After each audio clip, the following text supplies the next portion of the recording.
In the last session, we have discussed about the definition of generating functions and also some places where this applicability of generating functions are there.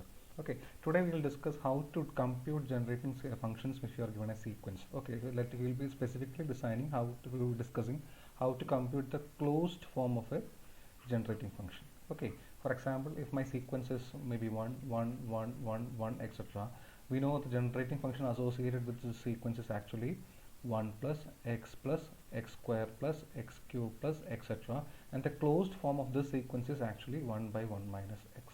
Okay, so we will be discussing methods to find the closed form of such sequences. So once again, what's the generating function? If my sequence is 1, 2, 3, 4, etc., the generating function associated with this sequence is nothing but 1 plus 2x plus 3x square plus 4x cube plus etc. So this is the definition of ordinary generating functions. We will also be discussing exponential generating function in the next session. So let us come back to the definition again. Suppose a0, a1, a2 are a sequence of real numbers. Okay, so the generating function associated with this sequence is actually a0 plus a1. So basically this is a power series representation. So just like polynomial, this is a power series. Okay, so if my sequence is just three numbers are there, only 1, 2, 3 are there, obviously my generating function would be 1 plus 2x plus 3x square in this case. Okay, so if it is finite, you also know how to find it out. If it is infinite, you will be getting a power series. Okay, and so in this theory, we will be using the methods of power series to devise the closed form. So we will be using extensively the binomial theorem and also the convergence notions and also the expansion of power series to use to find the generating function. So the main power series which we will be using is basically 1 by 1 minus x. We should know the expansion of this series. It is nothing but 1 plus x square plus etc. Okay, if there is also condition if mod x is less than 1, we will for a moment we will just not be using this condition. Just remember that this is the expansion of 1 by 1 minus x basically in this range. Okay, so we will be only remembering this thing. Okay, now if it is 1 by 1 plus x, what will be the value? It will be simply in place of x we have minus x, so it will be 1 minus x plus x square minus x cube x plus x raised to 4 etc. So basically this is the generating function of the sequence 1 minus 1 1 minus 1 1 minus 1 etc. So I hope you remember how to write the generating function from the sequence and also the sequence from the generating function. Okay, so again in our way, suppose my function is 1 by 1 minus 2x. Okay, what will be the generating function? You remember this expansion itself, you will write the expansion according to this one. It will be in place of x we have 2x, so it will be nothing but 1 plus 2x plus 2x the whole square plus 2x the whole cube plus etc. And what is the corresponding generating function? What's the corresponding sequence to this? This is nothing but 1 2, okay, basically 2 square 2 cube etc. So basically these are the powers of 2. This is actually 2 raised to 1, this is actually 2 raised to 0. So basically these are the powers of 2. So generally if it is 1 by 1 minus ax, you can say that the sequence would be 1 plus ax plus a square x square plus a cube x cube. So corresponding sequence would be 1 a square a cube etc. So similarly, if it was 1 plus 2x, you will be getting alternatively positive and negative terms. So if it was 1 plus 2x, it will be 1 minus 2x plus 2x square plus 2x whole square minus 2x whole cube etc etc. Okay, so similarly if I am giving you, for example, if my function is this 1 by 3 minus x, how will you write the sequence corresponding to this one? So we'll make it into the form 1 by 1 minus x or 1 by 1 plus x. So for that I have to take 1 by 3 outside, so it will be 1 by 3 into 1 minus x by 3.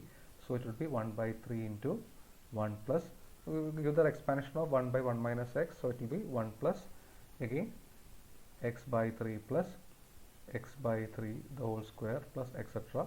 So the corresponding sequence would be, it will be 1 by 3 would be there, again 1 by 3 square, then 1 by 3 cube etc etc. So now you have understood that the expansion of 1 by 1 minus x is very important to solve many problems related to generating functions. So you have to remember the expansion of 1 by 1 minus x. From that expansion we will be discussing how to obtain the generating functions of various sequence.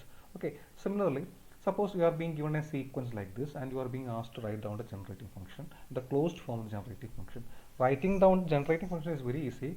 The sequence infinite series is very easy. How will you write it? It will be simply 1 plus x square term is not there plus x cube plus x raised to 4 plus etc.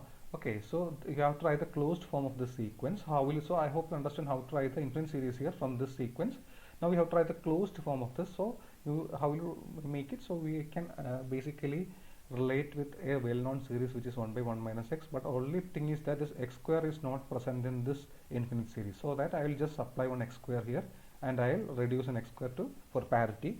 Now this one will be actually the closed form of this one is actually 1 by 1 minus x. Include this one also, so it will be minus x square. So this is the closed form of this, the generating function of this sequence. Okay, so I hope you understand that. So we'll try one more example like that. Suppose we need to find the closed form of generating function of this sequence. Now first you write the infinite series. So what is it? It is simply 1 plus x square plus 3x cube plus x raised to 4 plus x raised to 5. So it is similar to this one, except that the term involving x cube is actually, there is two terms are extra here. So I'll just split it there. So I'll write this as 1 plus x square plus x cube plus etc. plus 2x cube. I'll write in the last after this thing. Okay, the closed form of this sequence is nothing but it is 1 by 1 minus x plus we have two more terms which is 2x cube. So these are some techniques to obtain generating functions of the given sequence, the closed form to generate. So we'll do some more problems related to this in the later sections. So I hope you understand this. Okay, again there are other techniques also. There are many methods to obtain the closed form. For example, we know the well-known series 1 by 1 minus x. The series is 1 plus x square plus x cube plus etc. Now I am going to differentiate both sides. Okay, so if I differentiate the right hand side, what will I get? It will be 1 plus 2x plus 3x square plus maybe 4x cube plus etc.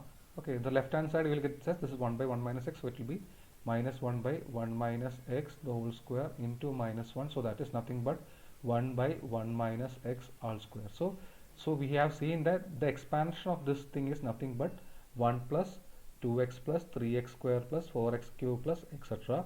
So that means this 1 minus x square is the generating function of the sequence 1, 2, 3, 4, etc. Okay, so this way you have got another method. So similarly you can also find the generating function of the sequence. If you differentiate this again, you will be getting again like see another series like 2 plus 6x plus 12x square plus etc. So you can also find the generator. So try to find the generating function of the sequence 2, 6, 12 etc. using the above results. Okay, so there are many techniques. Use the use of well-known series, or again differentiating a given series. So we will do those problems there also. Okay, also we have done this one also already, because in the case of 1 by 1 minus 2x we have also done these type of problems here also. Okay, now we also will be using the binomial theorem extensively in our computation of generating functions. We know the definition of binomial theorem, that is nothing but what is it, a plus b the whole raised to n is given by a raised nc0. Okay, nc0 a raised to n, and nc1 a raised to n minus 1b, again nc2 a raised to n minus 2b square plus etc. plus ncn b raised to n. This we have studied already in our fundamentals of counting module, the second module. We have done this thing later. So if it is 1 plus x raised to n, the formula would be nc0 nothing is there, 1 raised to n plus again nc1 again 1 raised to n minus 1 into x plus etc. up till ncn x raised to n. So similarly, if you have 1 minus x raised to n, alternative for the x, we have 1 minus x raised to n, you will the symbols would be alternating plus and minus here. Okay, you have just replaced this x with minus x only. Okay, so this theorem we will be using extensively. So once you know the expansion of 1 plus x raised to n, we can make an observation that this is the generating function of this sequence, which is nc0, nc1, nc2, ncn, which is a finite sequence. Okay, nc0, nc1, nc2, etc., ncn 0, 0, 0. Okay, in other words, for example, if my 1 plus x the whole square, if I take that, it will be 1 plus 2x plus x square. So we can say that this is the generating function of the sequence 1, 2, 1, rest everything are 0. Okay, so this is one observation related to binomial theorem. Now we are going to extend the binomial theorem. So basically binomial theorem which we have discussed here is consists of only the n would be always a positive integer. Okay, the n is always a positive integer. Now we will extend this n to any real number. So we can discuss what is 1 plus x raised to r, which where r is any real number. So we'll be extending this binomial theorem to all real numbers. So we'll come to that shortly. So before that, let us make one more observation here. We also know a familiar result from calculus that 1 minus x raised to n plus 1 by 1 minus x is 1 plus x square plus etc plus x raised to n. For example, 1 minus x raised to 6 by 1 minus x is actually 1 plus etc plus x raised to 5. So this is the generating function of the sequence 1 1 1 1 1 up to 5 terms, up to 6 terms here. So then everything as 0. Okay, so this is another result from usually used from calculus. So similarly, if I take 1 minus x square by 1 minus x, I will be getting the answer as 1 plus x. So this is the generating function of the sequence 1 1 0 0 0 0. So these are some familiar examples from calculus where also you can use these results.